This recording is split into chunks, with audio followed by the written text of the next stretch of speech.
Hey everybody, this is James, and today we have a nice 9-game Major League Baseball slate for you. There is no weather concerns on the slate, so that's a good thing. With that said, we do have a game in Cincinnati, right between Pittsburgh and Cincinnati, so that's definitely going to give a little bit of a run boost there to the slate. But overall, it's a really solid slate, actually. It's got some good pitching, and then pitching is pretty decent, but there's a lot of teams that are stackable, and so we'll get into that as we go. So let's go ahead and get into our pitchers first. So when we look at our pitchers, our top overall plays, first guy I'm going to look at is Justin Steele. Now he's going to be the heaviest owned player on the slate probably, just because he has a somewhat decent strikeout rate. He's also got a good matchup here in San Francisco, and he's got good upside in this in general at this matchup. He's pitched fairly well. For the last 5 games, he's been over 20 fantasy points. Now, he did struggle early in the year, but he does have some good upside here, and so he's definitely worth a look. I also like Cole Reagans for Kansas City as a decent play here against Miami. He's got good upside today in a decent matchup.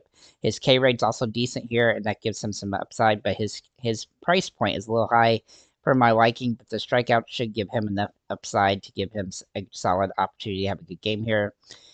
Peralta is in play for Milwaukee. Now he's facing Texas, so it is a tougher matchup.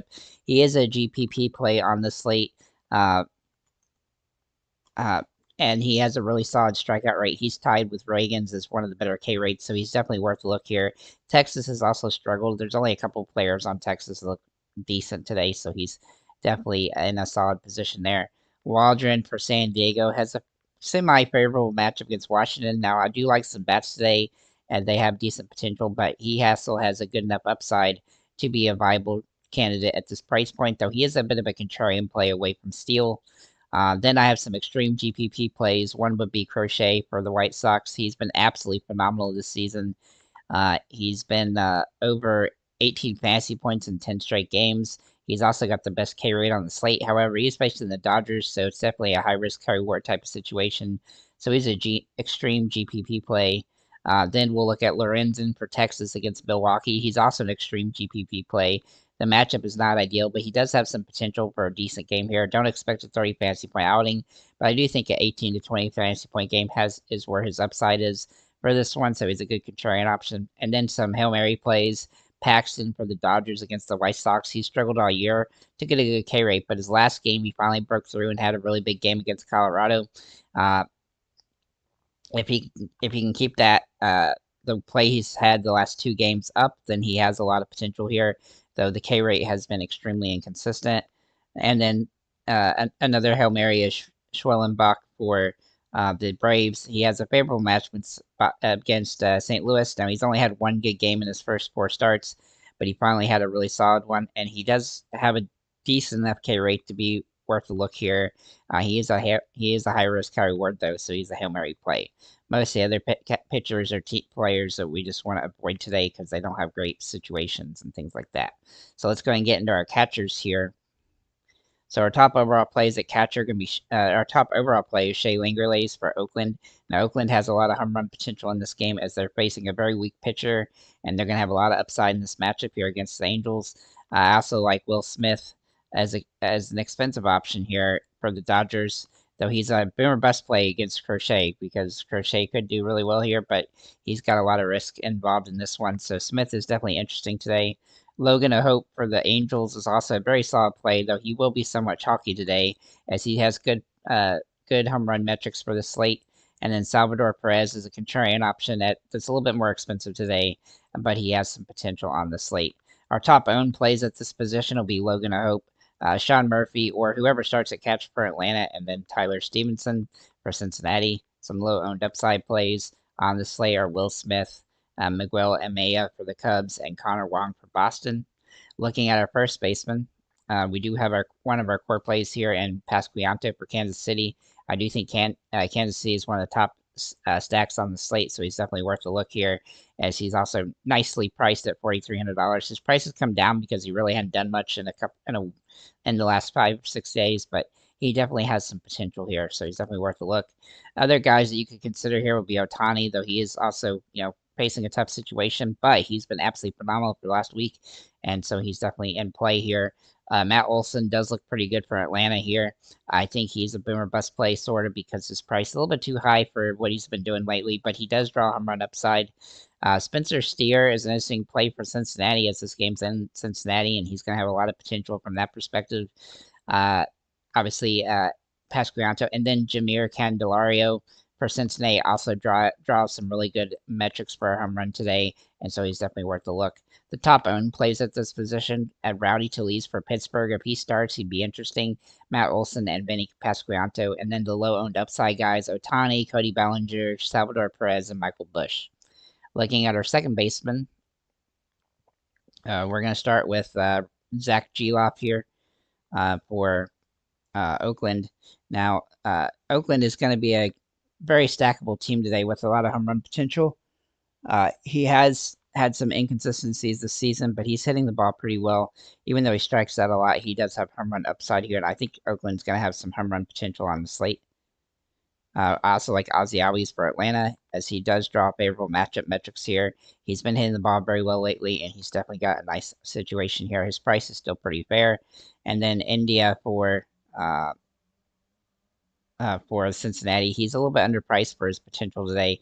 Even though he's somewhat struggled this season, he has some good potential here as he's been pretty good the last couple weeks, and I like his upside as well. The top owned options today for this position will be Ozzie Albies and Jonathan India, and your low owned upside guys, Nico Horner, Nick Gonzalez for Pittsburgh, and Emmanuel Valdez for Boston will draw some good potential. Looking at our third baseman, we're going to look at Rafael Devers first for Boston. He's fairly expensive today, but he does have home run metrics, though he has really struggled lately. He's been somewhat inconsistent, but he's had 2 straight games again with hits, and usually he gets a little bit streaky, so he does have some potential. Manny Machado's a little bit cheaper, and he does draw really good metrics for this game. I think he's a favorable matchup and a good option on the slate. He should be relatively highly owned as well. Candelario, who I mentioned at first base, can also fit here. And then Austin Riley, he does draw some good potential today for Atlanta as well. I think Atlanta is a very stackable team, and they're a little bit sneaky on this one. For the top owned plays, that will be Rafael Devers, Manny Machado, and Donovan Solano for San Diego. And the low owned upside guys will be the Chris Morel for the Cubs and Austin Riley. Both those guys have some sneaky upside, but they are the same price, and they're a little bit overpriced for their position. Looking at shortstop, Bobby Witt Jr. looks fantastic today. He's been pretty good throughout the season, though he hadn't had a hit in the last 3 games, but he has home run upside today. O'Neal Cruz, though, is a core play for me as he just draws absolutely fantastic metrics for this game here in Cincinnati, and this is a perfect situation for him as he's a hard-hitting player, and being this game ends in Cincinnati, that gives him a lot of potential. Top owned, O'Neal Cruz will be the #1 guy. Bobby Witt Jr. will be second, and then Ella De La Cruz will be priced at third or fourth. Looking at some low-owned upside guys, Dansby Swanson does come in as a kind of good price, cheap option today. If we look at our outfielders, we have quite a few good outfielders today, but for the more expensive guys, Tatis Jr., if he ends up starting today, he'll be somebody to consider, but I don't necessarily think he'll start. But I think that he has some potential if he does. Luis Robert for the Chicago White Sox is a very nice contrarian option. He is kind of a Hail Mary play as he's super expensive for, the fact that he hits 191, but he does have home run metrics for this game. Jarren Duran for Boston also looks very good today at $5,400. He's been hitting the ball very well. He's also been good against Toronto in the past, and he's got really good home run upside on this one. Otani, already mentioned, can play here, and so can Toscar Hernandez, whose metrics are absolutely phenomenal today. He's in a pretty good spot, and he has nice upside as well, but he is in a risky situation.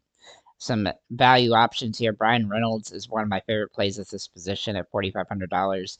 He's hit the ball very well lately, and now he's in Cincinnati. He's got home run metrics here. He's been hitting those a lot lately. Sawinski is in play for Pittsburgh. I do think he draws really good metrics for this game. He really has struggled this year, but he does draw home run potential in this one. And even though he struggled against Cincinnati at home, he has a lot of good potential here on the road. So I think he's in a really good spot here. He's actually been better on the road this season than at home, too. Brent Rooker for Oakland is also a solid option today. Like I said, Oakland's got a lot of home run potential today, and Rooker is definitely one of the top guys from the team.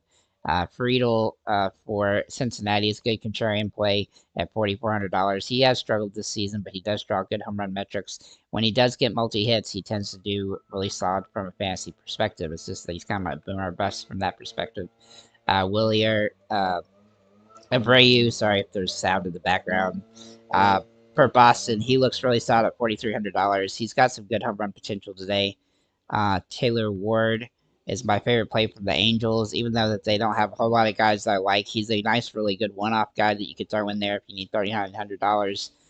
Tommy Pham also looks good for the Chicago White Sox, and JJ Bleday looks solid for Oakland as kind of one-off home run guys. So the top ownership options in the outfield are going to be Tatis Jr., Brian Reynolds, MJ Melendez, JJ Belede, Willier Abreu, Taylor Ward, Andrew McCutchen, Jared Kalenic, Jack Sawinski, Jerickson Profar, and Jaron Duran. From low-owned guys, Suzuki, Ozuna, uh, Kyle Isbell, Toscar Hernandez, Otani will have some low-owned potential, and then Velasquez for Kansas City, Ian Happ, Tyler O'Neill, and Jerickson Profar will have low-owned upside on the slate. So I do think that sorry, not Jerickson Profar, he was in the top ownership.